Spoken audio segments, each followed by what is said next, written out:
poet is Jonathan Wells. Jonathan Wells has published 3 collections of poetry, many of which have been published in magazines and literary reviews, including The New Yorker, Plowshares, and the Academy of American Poets Poem a Day program, and anthologies and forthcoming in the New Republic. He has also written a memoir, The Skinny, and a novel, The Sterns Are Listening, that is being published in November. And since I like stories, and since we're very glad that his wife Jane has just been able to arrive from LaGuardia Airport and hear her husband, I would like to share the story of how Ranjana and I first met Jonathan. It was an event for Poets House, an organization in New York, and there was a walk across the Brooklyn Bridge. And it was a beautiful, beautiful evening. There was a golden glow in the sky, actually. And every once in a while we would stop and someone would read a poem. And the glow in the sky became almost more than golden. It was orange. It became more and more orange. And suddenly we're walking across the bridge and my throat started tightening up. And it turned out we were walking the night before it really hit the media that the Canadian forest fires were sending all their smoke this way. But we did manage to make it across the bridge, and we sat down to dinner, and we began talking, and Ranjana was the first to actually, luckily, begin the conversation with Jonathan, and we mentioned a bit about the Poetry Festival. And then he said, "Oh, Poetry Festival, that sounds interesting." And I said, "It's in Queens." And he said, "Oh, that's okay." And I said, "Have you ever been to Queens?" And he said, "Yes." And I said, "Oh, you've been to the airports. You've been in and out of the airports." And he said, "No." He said, "Tennis, tennis, tennis." So, Jonathan, we are very glad to have you here at what used to be called the tennis court. So as a tennis-loving poet, you absolutely come to the right place, and we look forward to hearing you. Thank you.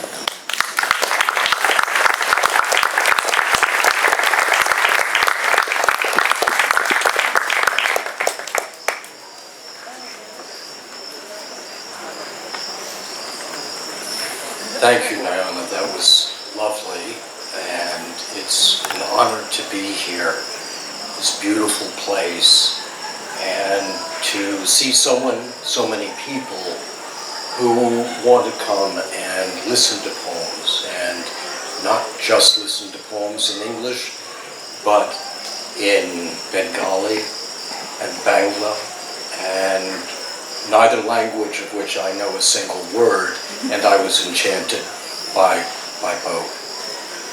I don't know the poems of Sri Chinmoy very well, but I read a few that Naona sent and looked at some of my own, and I've selected a couple, and I'll pause between them, but to me they go together. Anything that binds you, unlearn it. Anything that blinds you, unlearn it. Anything that limits you, unlearn it. Anything that awakens you, learn it. Anything that liberates you, learn it. Anything that fulfills you, learn it. Let my mind be as old as the world itself, but I want my heart to be as young as a bud. The children of happiness will create a new world, an endless series of skies where there is no air. An inner urge compels me to bring down a garland of poems to worship you. The shrine is now all empty. I wish to fill it. I wish to cover it with poems, a garland of poems. I know that it's the only way that I can forget my life's sufferings and joys that have to be forgotten.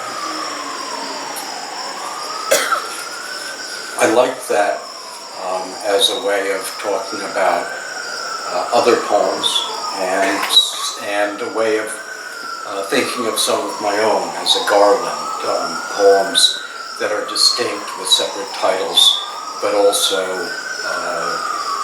go together and are linked, if no other way than by the fact that I wrote them. This is called Where You Live. Imagine you are coming home.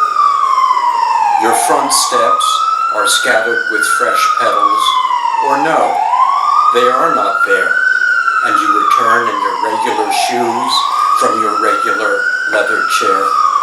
The feeling is the same.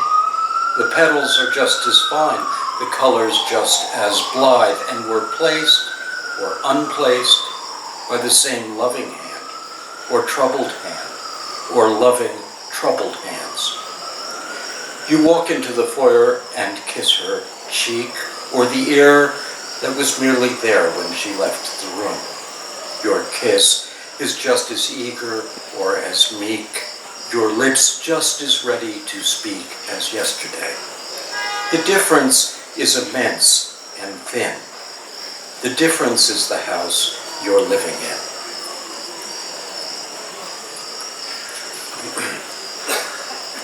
I walked on the Upper East Side one day, and that was, I passed stairs that were covered in rose petals, and I thought, what a lovely gesture for someone, and that occasioned the poem. I guess this is a philosophical poem that is really beyond me, but I wrote it anyway. And it's got a pretentious title, which is Being and Not Being. I was no one. Water looked through me. Cows grazed my sweet grass. The wind lifted my arms as if they were the flags of no nation. Then I was each one, the calf, the pond, the breeze, the banners. We were at a dinner party a few years ago, and the hostess asked everyone to stand up and read a love poem. So they looked at me because they thought I was a professional, and so I didn't have anything with me. I got up and I read this poem. And then the hostess looked at me and she said, "I'm sorry, that's not a love poem." And I said, "It isn't?" I thought it was. Anyway, I still think it is. I still disagree. This is called Love's Body. Love gives all its reasons as if they were terms for peace. Love is this but not that, that but not this. Love as it always was. But there is no peace in the mountain cleft where the fruit bats scatter from the light. There is no peace in the hollow when heat snuffs night's blue candle. The outline of brown leaves on the beach is the wind's body. The crow is squawking at the sun, and the screech itself is dawn. Let me hear every perfect note, how I loved that jasper morning.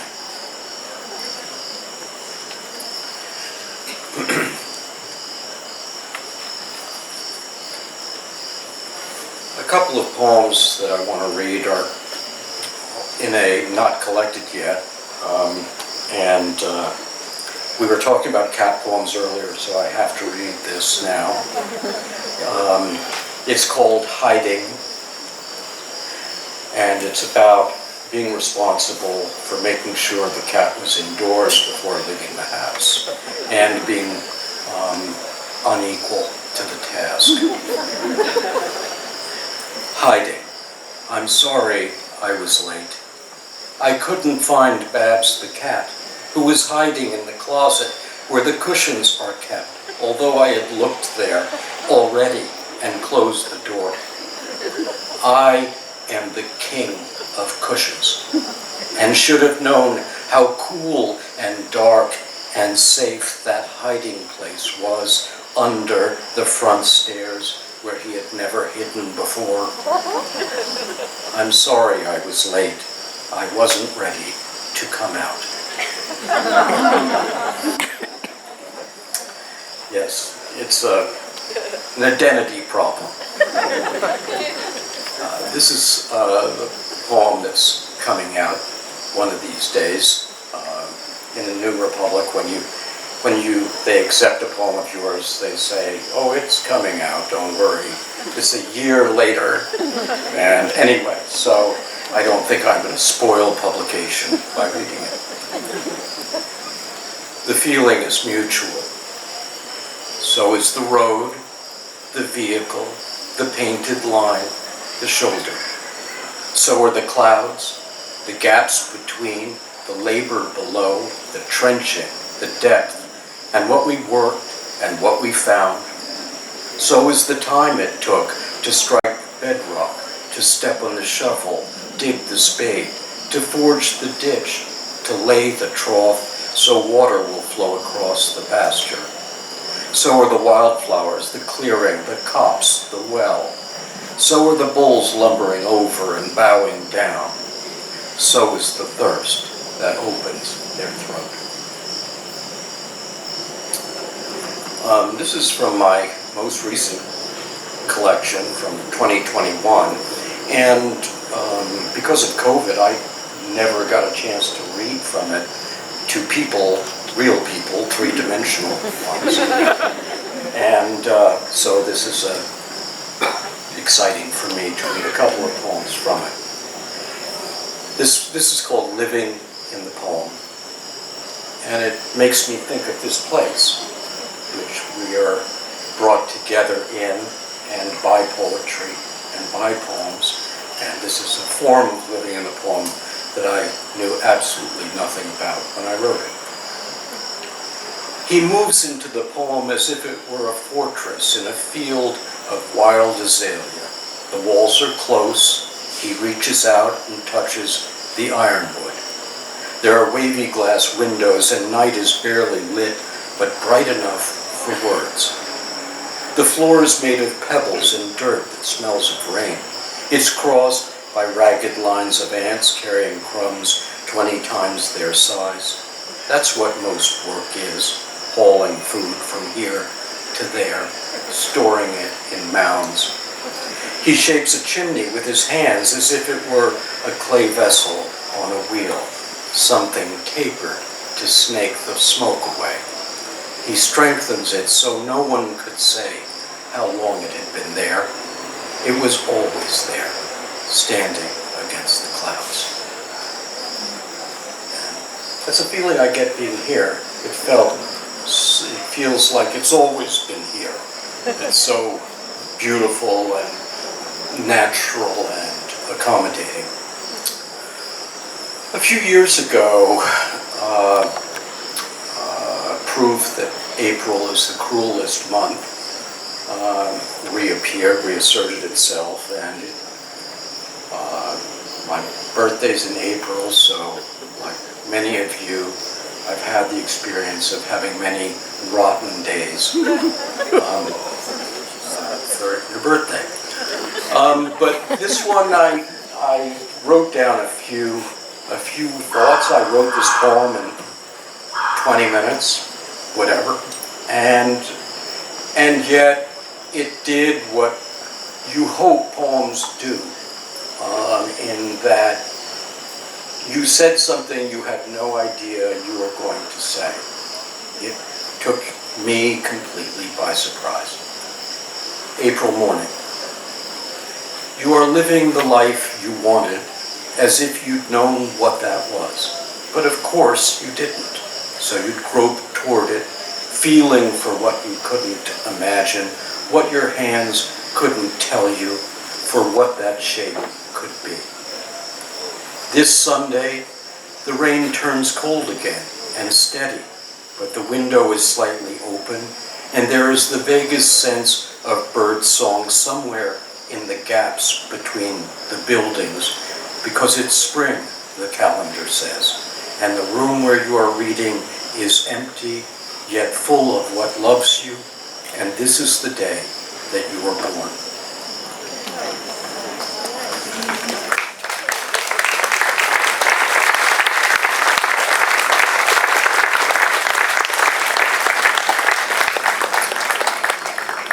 So in preparing me to speak, Diana thought it might interest you to give you a thumbnail sketch of my poetic history. Is that right? So I grew up in Westchester County, the suburbs of New York, and driving around with my mother on her errands when I was not even a teenager, I heard repeatedly this astonishing voice reading. It said Dylan Thomas. I had no idea who he was or why he had such a strange accent. But listening to his poems and his extraordinary voice hundreds of times, I couldn't, although I tried for a long time, I couldn't keep the effort away of trying to imitate him. And disaster, predictably. No one could imitate him. And so, as a result, I stopped writing poems. I just gave up, and I thought, well, I'll go back to it one day. And I didn't actually go back to writing poems for almost 25 years, and started in my late 40s again. And I had no particular ambition or expectation. I didn't even try and write anything. For the first 2 years, I just read poems for 2 years. And I was lucky that I was able to do that.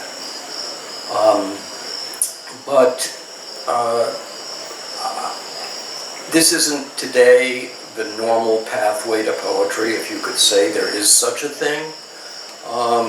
But whatever the path to writing poems is, all that matters is that it's your own, not one that you was predetermined or was foisted upon you.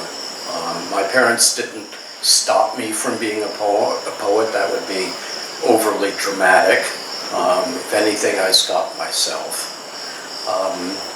But when I went back to it and started writing again, I started to think after a few years, not that I had something to say, but that I could see a little something in each poem that I thought was mine, and that encouraged me to keep writing.